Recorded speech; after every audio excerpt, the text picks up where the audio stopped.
President Biden awarded 4 men today the highest honor in the armed forces. One of the men died in combat. Fox 4's Lori Brown tells us more about the recipients of the Medal of Honor, decades in the making. Lori. Flores, the president awarded the Medal of Honor to 4 Vietnam veterans for acts that he said were incredibly heroic, upgrading their previous awards to set the record straight. They stood in the way of danger, risked everything, literally everything, to defend our nation and our values. Staff Sergeant Edward Kanishiro was awarded posthumously. December 1st, 1966, Kanishiro and his team entered what seemed like a peaceful village. It was an ambush. Kanishiro ordered his men to take cover and advanced alone. Armed with 6 grenades in his M16. Laying flat on the ground, Staff Sergeant Kanishiro hurled his first grenade. It sailed directly through the aperture of the bunker, taking out the machine gunner in the first throw.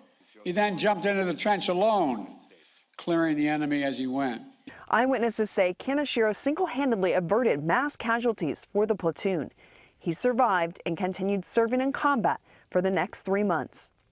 Born and raised in Hawaii, the son of Japanese immigrants, a proud husband and father of 4, Staff Sergeant Kanishiro continued his service with his unit in Vietnam until he was killed in action by hostile gunfire on March 6, 1967.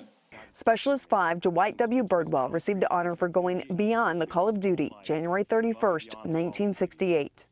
When he ran out of ammunition, he ran to retrieve an M60 machine gun and ammo off the helicopter that had been downed in a flight to keep firing on the enemy.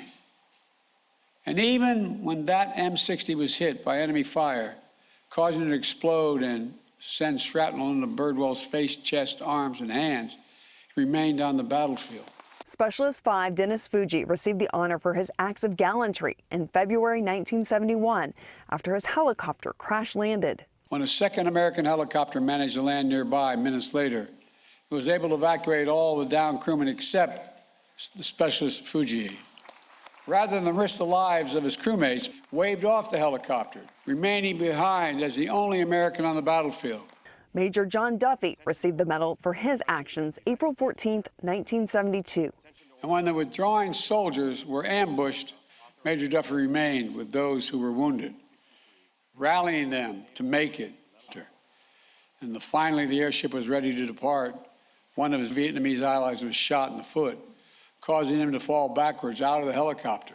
But Major Duffy caught him and dragged him back in on board with him, saving one more life along the way. The president added about Specialist 5 Birdwell a story that he said he found amazing. When he was ordered to load onto a medevac helicopter, he complied, only to get out on the other side and keep on fighting.